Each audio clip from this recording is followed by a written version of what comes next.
So, Coach, how does it feel? I see the last time I saw you were you're at practice in Baltimore, you're living and breathing Ravens, and now I'm seeing an NY on your chest, a nice pullover sweater for this winter, and you're in this beautiful facility in New Jersey.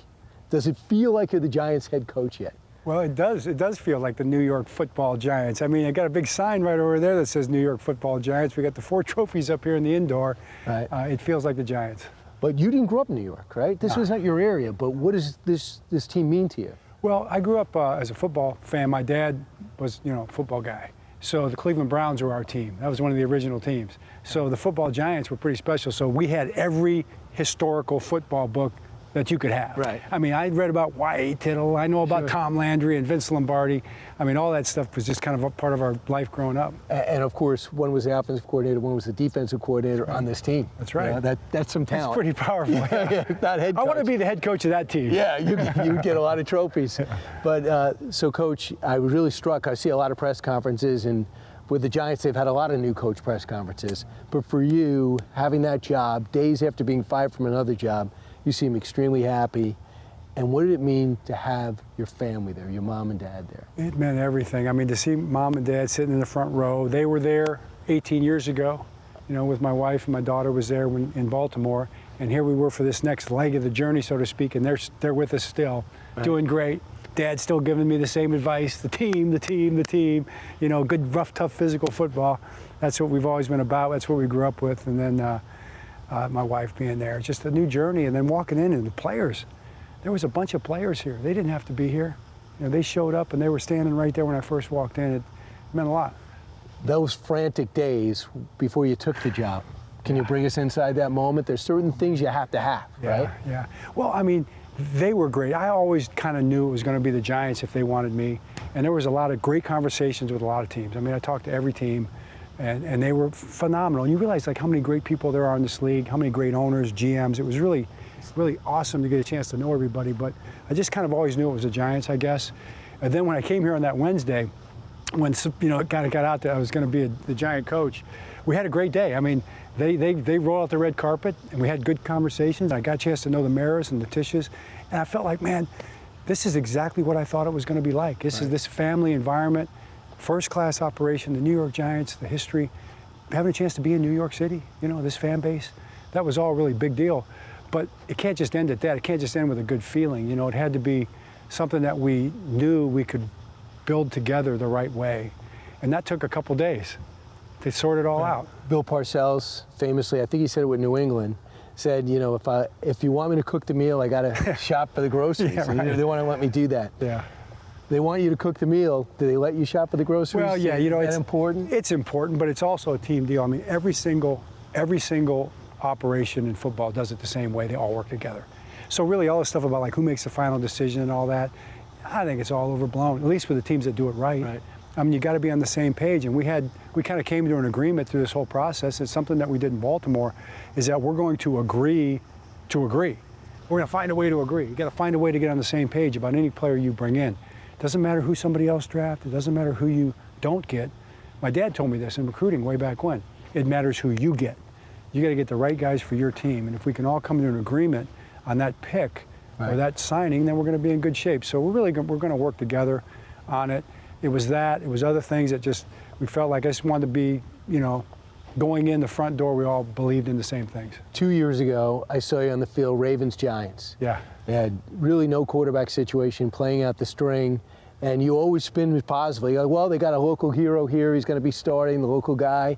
And the Giants didn't stay with you for a quarter. If you watch the Giants games, which you did prior to this, it was a different team with a very similar record. Right. From the football guy, what did you see on that tape that made you think that this is a thing I could turn around? That's a great question. That's exactly what happened. I saw a football team playing to win. I saw a bunch of guys playing physical, tough football, a bunch of guys that cared. They weren't concerned about the record. They were concerned about the game, the series, the play, and trying to win that play. I mean, I saw a quarterback throwing his body around trying to win football games, As a rookie. As a rookie. I saw an offensive line. I saw a running back, powerful. I saw a defense flying around. They didn't make plays all the time that they needed to make to win games. I mean, we had the same issue in Baltimore. Every team does. But they were playing the game the right way. So I'm like, well, I think I can work with these guys. So you saw enough there that it wouldn't be, even though the record was, they've been only 7-27 in the last few years. So that's not a type of record where you're hitting the ground and you just need one more piece. Right. How do you feel about that? Well, I just never thought one more piece was ever the answer. I mean, all the teams that think, hey, this will be the one piece to get us over the hump, you find out it's really all about kind of the whole and the way the parts mesh together. So no team is as far away as you think. No team is as close as you think. Every team in the National Football League is kind of in the same plane. Right. You know, it's not like college football where you got these big swings. So this team is good enough to do great things next year, but you got to earn it. Right. You got to earn the right to play in big games. So there was a big game, Super Bowl Sunday. Yeah. This guy, Mike Macdonald, head coach of this now Super Bowl champions. This guy? Yeah. Seattle Seahawks. He was your intern. Yeah. Right? He was my intern, then he was my linebacker coach, then he was my defensive coordinator. He couldn't say enough nice things about you. This is Mike Macdonald when asked about John Harbaugh. I don't think it's possible to overstate his influence on me. I love John Harbaugh. He's one of my biggest mentors. Was willing to take chances on me when other people weren't, and invested in me and my career throughout, and stretched. You know, like the things that I felt like I could do. He had a vision for me in my career that I probably didn't have for myself, and all those principles that are part of his program that he's about as a person resonated with me, and those are a lot of the foundational principles that we brought to Seattle, and he's a great friend. He's got a great family, so I can't tell you how much I love him. Your thoughts? It's the first time I saw it. I read it. It's the first time I heard him say it. Yeah, my thoughts are, it kind of makes me a little choked up. You know, I mean, it's a meaningful thing. You know, and I remember, you know, Mike is an introspective guy. He's a guy that thinks everything through. I couldn't be more proud of him. But you know, sometimes you can, you know, when you're coming up through the ranks, you know, you kind of can doubt yourself, or you wonder if it's ever going to work for you. And I remember kind of telling him one time, it's like, you know, it's okay to dream big. It's okay to have high expectations. I mean, actually, it's okay to be a little embarrassed by what you want to accomplish. You know, if people aren't laughing at your dream when you tell them, then your dream's not big enough. You know, it needs to be so big that people laugh at you and think it can't be done. And here he is now, a Super Bowl champion, because he was willing to believe it was possible. But you saw something in him. Oh yeah, I mean, Mike's always been smart. He's a good person. He's got a great heart. He cares about people. He works really hard at it. He put his players first all the time. He's a great family man. He thinks about two things. He thinks about the football team and his family, and his dog, who's part of his family. Right. Now he's got kids now. So he's just the right kind of guy. But everything always mattered to him the most. He took everything personally, and he wanted to be good at it. And he treated people the right way. To see him be successful, man, it's just like, I don't know. It's like your own success, right? It's like when your kids have success. It's better. It's better. When the other people have success. Yeah. I know what you're saying, but I know the Giants want you to have success. Yeah. But just having those few moments. Well, we got to beat the Seahawks now. I know. And when you play, it's going to be different. And and I guess he knows your buttons and you know his. But let's talk about something that hadn't happened. You have this incredible run with the Ravens. You have this fantastic relationship with the owner, seemingly, and you've said that in the past. What is it like, that moment after 18 years in a Super Bowl, or playoffs, and 193 wins? Yeah. 193 wins. That feeling when it's like, John, I need to speak to you. Yeah. Well, I knew it was coming. You know, Eric gave me a heads up, and then I talked to Steve, and it was okay. It was okay. I understood it. I understood what he was thinking. It's a move I might have done myself, because I kind of think I know what he's trying to accomplish with it. And I told him that. I said, you know, because he felt bad about it. You know, he was really emotional about it. I think he felt like, I don't know. And I just told him, I said, you know, we're going to be friends for life. You know, you don't need to apologize. You're doing what you think is best. You're doing exactly what I would do. You got to make a tough decision with a player or whatever. It's going to be okay. Mm-hmm. And then I hung up the phone, and then it sets in. You're like, it's over. Wow. It's over, you know. And then you start thinking about what's next, I guess. But all that gets meshed up together in your emotions. We've all been through it. People know. Everybody watching knows. There's that moment where you so you don't get that job, or you get fired from that job. Right. And I guess you got to learn from it. There's a belief, I think some great coaches have said, you got 10 years, and after a while the players start turning you off. Yeah. Do you believe that? Well, it was 18 years, so if they start turning me off after 18 years, I'm okay with it. But you know what? I don't really believe that. I mean, I do think everything runs out. I mean, nobody survives life. You know, nobody makes it out alive. I hear. And that's okay. You know, it's just the way things are. But I know right down to the end, those guys were fighting. I mean, I saw the way they played. I saw their rise in the team meeting room. I know how they took the field. I know how they believed in each other and the coaches and everybody else. I think our guys gave their very best right to the end, and that's what I'll be proud of. I mean, you know, 18 years of football, people watch the Ravens play, and they'll always say, that's what the Ravens look like. This is how everybody can describe the Ravens. Any football fan can tell you, hey, what are the Ravens like? They'll tell you, rough, tough, physical, disciplined, hard-nosed football team. That's a good feeling for you. That's a great feeling. Yeah. That's what I take away from the thing. And they played that way to the end. So I'm proud of those guys. I love those guys. So let's talk about the end. You hit that field goal. Tyler Luke hits that field goal. Yeah. You're a rookie. You're in the playoffs. And once you get in the playoffs, you know how to win. And if you get deep in the playoffs, maybe we're not here in New Jersey walking the Giant field, but I saw a video of you walking through the tunnel, the back of your head, and your arm was around your kicker that just missed a 44-yard field goal, and he said he just missed it. What did you say to him? Why was it important for you to do that? I just said to him, it's going to be okay, and you're going to be okay, and it's going to be all right, and things are going to be fine. And that was really all I said. And he was crying, you know, because it mattered to him, because he felt like he let everybody down. Why? Because I was walking up behind him, and it's like one of those God moments, you know. It was a moment where there was no other option. Like, I didn't think about, let me go find Tyler. It wasn't like in my plan. I was feeling sorry for myself and everybody else. You kind of knew it was over then, too. Well, I don't know, but I just didn't want to lose the game. We were right there. You have a chance to win. You get stunned. We had the same thing happen to us in New England in 2011. You know, it's like, and it's a shocking moment. And you're walking off, and there he is. I'm walking down the hallway, and there he is right in front of me. He's by himself, and I could see he was just kind of staggering almost, all the cameras. And it was just like, man, just like God told me, it's like, you got to go walk up and put your arm around this guy. It was just too easy to do it. And it was the right thing to do, and it just, you know, he's a good dude, you know, and he's going to be better because of it. What I noticed with you is, like, despite the stress in the game, I've seen you have heartbreaking losses, unfortunate bad calls, and missed field goals. But I never see a painful look on your face. It's almost like I gave it everything. I put him out there to win. I win, I feel good. I lose, I wish I didn't. Yeah. And is that grounding come because you seem to be a very spiritual guy? Like, you seem to always have it in perspective. Yeah. Is that because I'm on the outside, Yeah. or is that an observation that's accurate? Well, you know me. I mean, you know, we're friends, and you know me, and I see the same thing in you. But it is because of that, because, like, I really believed, and I think our team believed, that we were on this sort of this spiritual quest a little bit, whatever your beliefs might be. We started off 1-5, and we were down at the bottom, man. We were at the bottom of the ocean. Predicted to win it all. Had to swim our way all the way back to the top, to the surface, just barely get our head above water, fighting to the end, even in that game, which was like almost a representation of the whole season. You know, the fight, the inconsistency sometime, but found a way to fight our way back to that moment.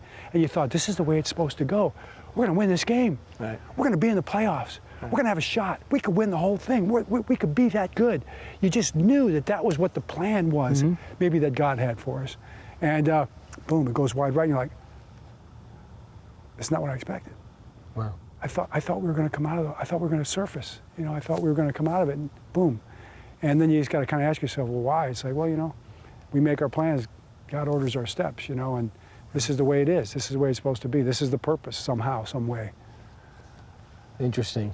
One thing that you had with the Ravens, you had a young quarterback with a lot of talent, and maybe overachieved from what the draft thought. Yeah. And now you got Jackson Dart, Yeah. who people thought, yeah, first round draft pick, we'll see. Jackson. And then, yeah, and then you see what he did. I haven't met anyone, Giant fan or Giant hater, that isn't thinking this guy is going to be special. How much did that have to do with your decision? And when you looked at the film, besides the toughness, what did you see? Well, it had a lot to do with my decision. And when I looked at the film, I saw a talented quarterback. I saw the same thing I saw with Lamar Jackson, the same thing.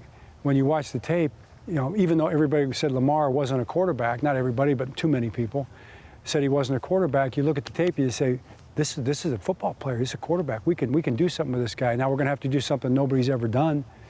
We did something nobody's ever done in 2019. We built an offense that now changed the way the game is played. You see those plays now in football all over at every level. You never saw them before. Give me an example. Some of the read option plays, the midline read option plays, some of the play actions off of it. Oh, the idea that you want to extend plays, that you want to have a play on top of a play on top of a play. Lamar created all that. Right. You know, with his natural ability, who he is as a player. I'm not saying we saw exactly what it was going to become, because Lamar made it happen, but we decided that we were going to believe that it could happen. It could be, a quarterback could play differently than what everybody was used to seeing. Right. You know, is that possible? I don't know. Let's try to create it. So we did it in 2019. 4 years later, we did it again with a different version, different iteration. Now they're going to do it again, a third time. That's their goal. That's what they should be doing. I root for them. So, okay, Jackson Dart. How's he going to? He's going to play Jackson Dart ball. Okay, it's going to be Jackson Dart football. That's what we got to create with our offense. We got to create an offense for this quarterback at this point in time to give him a chance to be the best he can be. And, you know, I know we can do it, and I'm looking forward to it. And you'll have you could do these compound plays. Yeah. Right? Well, it'll Build- be built around his skill set. You know, the things he does well. He does so many things well. He's different than Lamar Jackson. Right. But he's Jackson Dart. He's who he is. He's the way God made him, right? Right. And I just think it's our job as coaches to bring that out. And for any coach out there, I don't care what you're doing, teacher, you're running a business. I mean, you've got talented people around you. You got talented people working with you and for you. Right. There's things they do well. Find those things that they do well and make the most of them. Don't try to make them somebody they're not. Right. That's one of your coaching things. And also for you in New York, I know people have to tell you there's a whole different standard. Yeah. And you know how quick, not so necessarily they turn on you, but how much they want to win and how demanding they are. They still show up in the parking lot with 4 wins. Yeah. It's still packed. They're still tailgating. Do you know you can handle that pressure? Oh, yeah, I can take it. I'm sure I can take it. You know? We've seen a lot of Giant coaches blowing up, but not that that's bad. It actually makes it interesting. I got scars, man. You know, I've been in a lot of. It's like you've been in fights, right? I mean, if you don't have any scars, you haven't been in any fights. Right. You know, if you got scars, you've been in fights. You're going to get hit. You're going to get bloodied. I've been hit. I've been bloodied a lot. You know, so I'm ready for whatever. That stadium right out there. You see it right out there. That stadium right there. That's going to be our home. Mm-hmm. You know, and it's going to be a fun place to be. It's going to be our arena. It's going to be our battleground. I can't wait to go in there and start throwing punches. I'm looking forward to it with a football team. Right. A bunch of guys that want to throw punches together. So I don't care about the rest of it. The rest of it's going to be fine. And what are they going to do? They're going to say bad things about you. They're going to say good things about you. I'm more worried about when we start winning. Right. When we start winning a bunch of games in a row, what they start saying about us that we don't buy it. They start patting you on the back and telling you how great you are, Brian. You're great. You're great. You know. I don't get that. But go ahead. But so you don't want to get too ahead of yourself. But people have expectations, and I think that's important. A couple of things happen. You're going to get a lot of questions about the press, from the press. A lot of people, they're going to be questioning you, and you're going to be looking at them saying, "Did you just coach 18 years and win 193 games, and you're questioning my decisions?"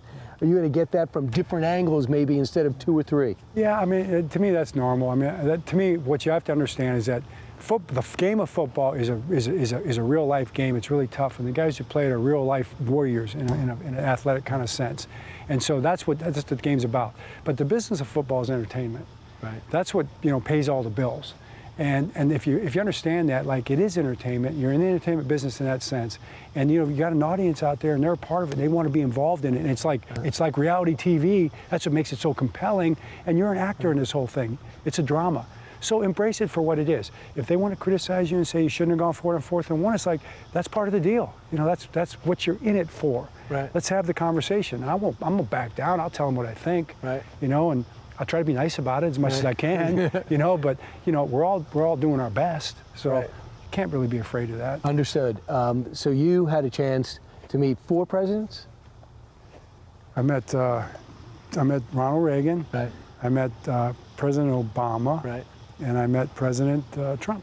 Right. So 3. And then you meet President Trump, and I watched this video. You were getting questions not about the game, right. And you guys got off to a slow start. You were getting questions about Trump. Did it surprise you, like why you would go?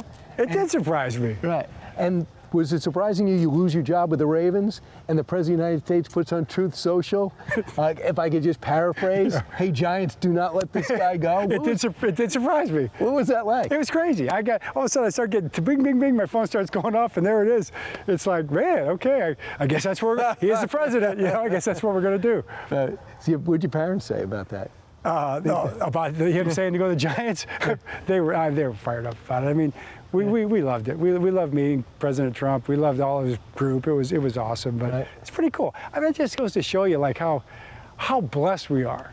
to do something like this. You know, Right. I know you feel That the same President of the way. United States Yeah, he even what you're knows doing. who you are. It's Right. crazy to me.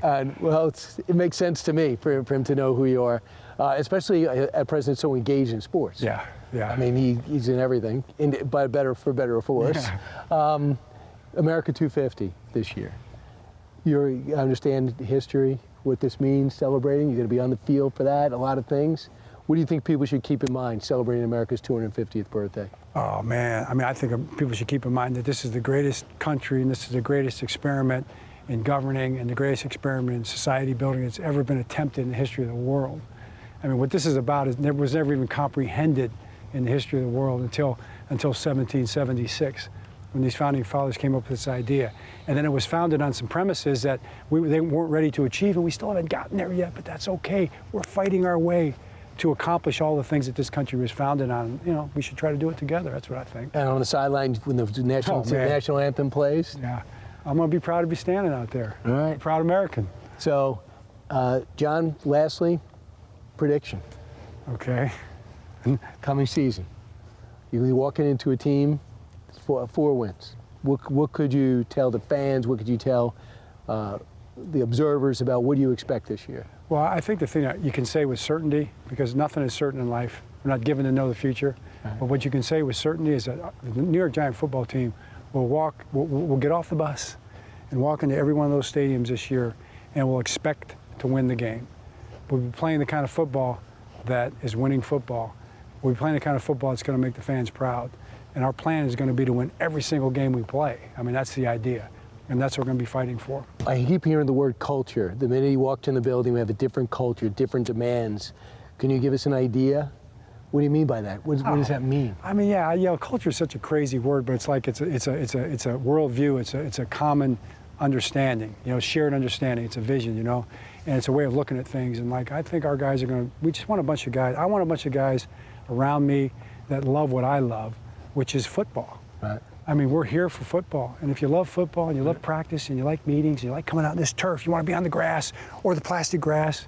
If you like me, if you like to talk ball, if you want to hang around the office, if you like going to the cafeteria and being around the guys, then you're going to like being a New York Giant. You're going to want to be a Giant because that's what we're going to be doing. Wasn't it interesting that Brian Dable and Tom Coughlin have two things in common? They both ended up being fired by the Giants, and they both thought you should take the job.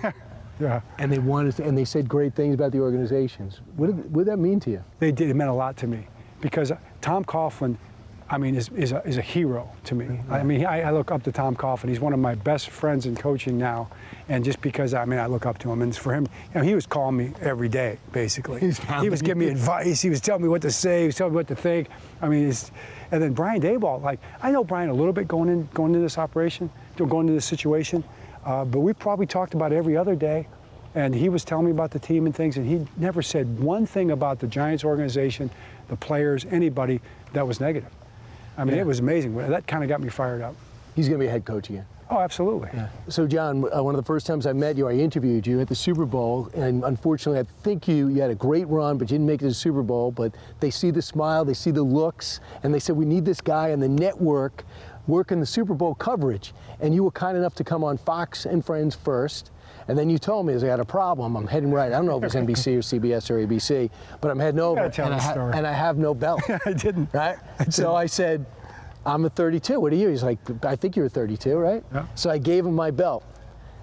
Didn't hear anything from him ever since. I've been talking. I say the story on television. They're like, there's no way that's true. Well, sure enough, the word gets back to John, and I get a Ravens belt in the mail. And of course, at the end of the season, since you're not there anymore, do I have to hand this in? Do I give it back? Do I have to give it back to you? The purple embroidery? Right. No, you need to keep this belt. You need to keep this belt. You mean doesn't it belong to the Ravens until? No, I had to pay for this belt. Oh, you did? You didn't give it to me for free. Oh, all right. So I owe you. I'm going to get you one with the blue embroidery next, all right? How about that? That'll be fine, because until then, I won't wear a belt. All right? So that's how much I'm counting on you. John Harbaugh, new coach of the New York Football Giants. Congratulations. Thanks. I like the Brian. sweater. Appreciate Thank you. Thanks.